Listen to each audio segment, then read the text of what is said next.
డబ్బు, అనారోగ్యం, ఉద్యోగం, వ్యాపారం అప్పులతో బాధపడుతున్నారా? వెంటనే జేకేఆర్ గురువు గారికి కాల్ చేసి అపాయింట్మెంట్ తీసుకోండి.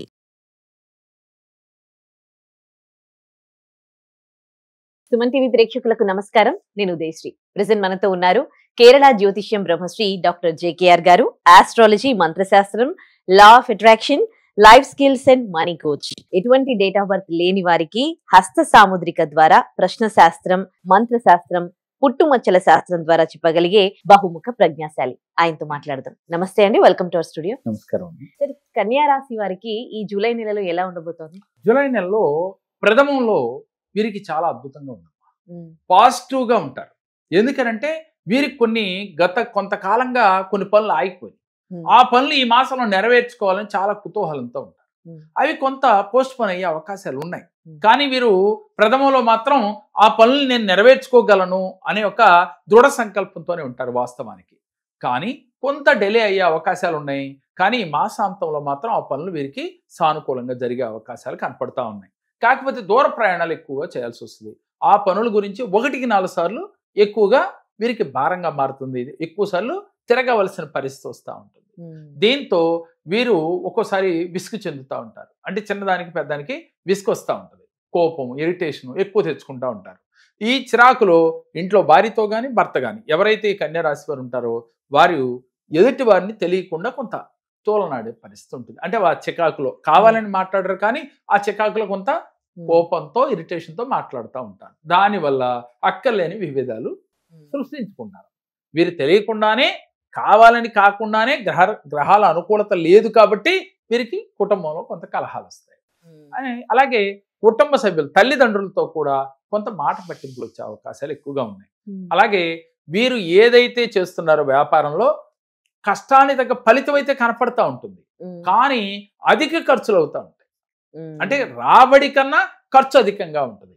ఓకే, ఇవాళ బాగానే వచ్చింది అనుకునే లోపు ఏదో ఒక ఖర్చు వీరికి వస్తూ ఉంటుంది. అలాగే కొంతకాలంగా ఆగిపోయిన అమౌంట్లు ఏమన్నా ఉంటే అవి వీరికి వచ్చే అవకాశాలు ఎక్కువగా ఉన్నాయి. ముఖ్యంగా ఈ కన్యా రాశి వారికి అన్ని విధాలా బాగున్నప్పటికీ కూడా కొంత డిలే అయ్యే అవకాశాలు ఎక్కువగా కనపడతా ఉన్నాయి ప్రతి పనిలో కూడా. అలాగే లాయర్లకి మంచి పారితోషికాన్ని అందుకోగలుగుతారు. అంటే మంచి వీళ్ళకి కేసులు వస్తూ ఉంటాయి. లాయర్లకి ఈ మాసంలో చాలా ఊరట కలిగే మాసం అని చెప్పాలి. అలాగే స్పెక్యులేషన్ చేసే వారికి ప్రథమం, ద్వితీయం, తృతీయంలో కూడా యావరేజ్గానే కనపడతా ఉంది. సినీ కళాకారులకి చాలా బాగుందనే చెప్పాలి. కాకపోతే కొంత ఆరోగ్య భంగం కలిగే అవకాశాలు కూడా కనపడతా ఉన్నాయి. మిగతా విషయాలు అన్నిటిలో కూడా సినీ కళాకారులకి చాలా ఊరట కనపడతా ఉందమ్మా. రాజకీయ నాయకులకు కూడా చాలా బాగుందని చెప్పాలి. మంచి పేరు, ప్రతిష్టలు ఉంటాయి. కాకపోతే ఏంటంటే వీరు ఎక్కువగా ప్రయాణాలు ఎక్కువగా చేయవలసిన అవకాశాలు ఎక్కువగా ఉంటాయి. అంటే సహజంగా ప్రయాణాలు రాజకీయ నాయకులు అంటే చేస్తూ ఉంటారు. ఈ మాసంలో కొంచెం ఎక్కువగా చేయవలసిన పరిస్థితులు కనపడతా ఉన్నాయి. ఎందుకని దానివల్ల అధిక ఖర్చులు అవుతూ ఉంటాయి. అలాగే టీవీ కళాకారులు ఉంటారన్నమాట. వాళ్ళకి చాలా ఆశాజనకంగా కనపడతా ఉంది. వ్యవసాయదారులకు కూడా చాలా ఆశాజనకంగా ఉంది ఈ మాసం అంతా. అంటే గ్రహాలు అనుకూలత లేవు అని చెబుతూనే, కాకపోతే కొన్ని గ్రహాలు అనుకూలించడం వల్ల అప్ అండ్ డౌన్స్ ఈ మాసంలో ఎక్కువగా కనపడతా ఉన్నాయి. కాకపోతే కొంత పెద్ద పనులు మాత్రం, అంటే నాకు ఈ మాసంలో బిజినెస్ చేసే వాళ్ళకి ఇన్ని కోట్ల ప్రాజెక్ట్ అయిపోయింది, అది అయిపోతుంది అనుకున్న పనులు మాత్రం కొంత వాయిదాలు పడే అవకాశాలు ఎక్కువగా ఉన్నాయి. అందుకోసం ఆ పనులన్నీ మీకు సానుకూలంగా అవ్వాలన్నా, మీకు ఆరోగ్యం అనుకూలించాలన్నా, మీ మనస్థితి మీకు అనుకూలంగా మారాలన్నా, టెన్షన్ లేని జీవితం కావాలి అన్నా ఈ మాసంలో మీరు దత్తాత్రేయ స్వామిని ఎక్కువగా ఆరాధించాలి. విష్ణుమూర్తిని ఎక్కువగా ఆరాధిస్తూ ఉండాలి. మీ దగ్గరలో ఎక్కడైనా దత్తాత్రేయ స్వామి ఆలయం ఉంటే మీరు వెళ్ళి ఆ స్వామి గుళ్ళో ఒక్క పావు గంట నుంచి అరగంట ధ్యానం చేస్తూ ఉండాలి. లేదు మీరు గుడికి వెళ్ళలేరు, ఇంట్లో దత్తాత్రేయ స్వామి ఫోటో ఉన్నా కూడా ఆ పూజా మందిరంలో కూర్చుని ఆయన ముందు ఆ స్వామి అనుగ్రహం కలిగినట్లుగా, అంటే గురుగ్రహం యొక్క అనుగ్రహం కలిగినట్లుగా, మంచి జ్ఞానం వచ్చినట్లుగా, మీకున్న పనులన్నీ కూడా ఆటంకాలు లేకుండా మీకు సానుకూలంగా అవుతున్నట్లుగా మీరు ధ్యానం చేయాలి. ఇలా చేయటం వల్ల మీకు మంచి జరిగి తీరుతుందమ్మా. దీంతో పాటుగా ప్రతి సెకను కూడా పాజిటివ్గా మీరు ఎట్లయితే ఉంటున్నారో మొట్టమొదట్లో ఈ మాసాంతంలో, ఈ మాసం మొదట్లో మీరు ఎంతైతే కాన్ఫిడెంట్గా ఉన్నారో చివరి వరకు అది తగ్గకుండా ఉంటే గ్రహాలు అనుకూలత లేకపోయినా కూడా ఎంతో కొంత మీకు మంచి ఫలితాలు వస్తాయి. అంటే మన భావానికి సపోర్ట్ అవుతుందమ్మా. అందుకే భగవద్గీతలో శ్రీకృష్ణ భగవానుడు అంటాడు యద్భావం తద్భవతి అని. మరి ప్రథమంలో మీరు చాలా కాన్ఫిడెంట్ గా ఉన్నారు, ద్వితీయం తృతీయంలోకి వచ్చేసరికి డేలా పడిపోతా ఉన్నారు, నిరాశ చెందుతూ ఉంటారు. అందుకని అలా కాకుండా మొట్టమొదట్లో ఎలా ఉన్నారో ఈ మాసాంతము కూడా అదే దృఢ సంకల్పంతో నాకు రేపు అవుద్ది, ఇవాళ అవ్వలేదా రేపు అవుతుంది అనే కాన్ఫిడెంట్తో ఉంటే డెఫినెట్గా 2 రోజులు లేట్ అయితే అవ్వచ్చు, కానీ ఈ మాసంలో వీళ్ళకి సానుకూల ఫలితాలు వస్తాయి.